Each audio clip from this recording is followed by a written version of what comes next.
Yan guys, magmarinate tayo ng manok. Dahil medyo matagal na kami hindi nakapag-adobo ng manok. Adobong manok muna ang recipe ni Inday.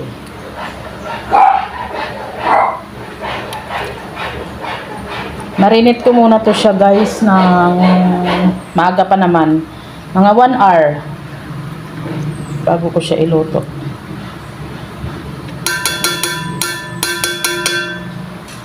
Lagyan natin ng paminta.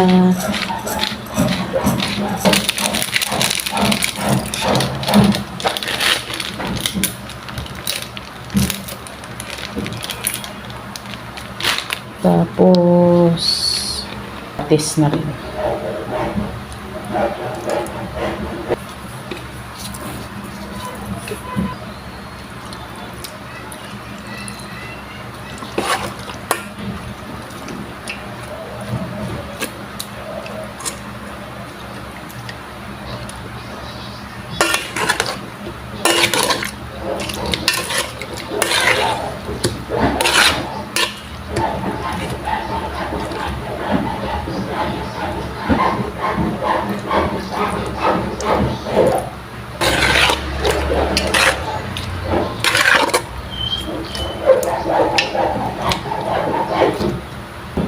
Yan, sabi na muna natin.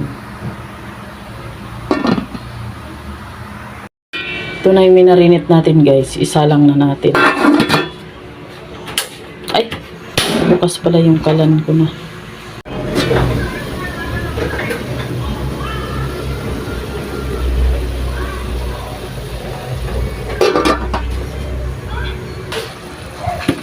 Yan na guys. Luto ng aking adobo. Ang sarap. Ito, ang ganda ng kulay. Pero patuyo-tuyuin ko pa siya ng kunti. Kaya lakasan kong apoy para mabilis lumabas yung mantika. Yan. Naluluto na yan guys.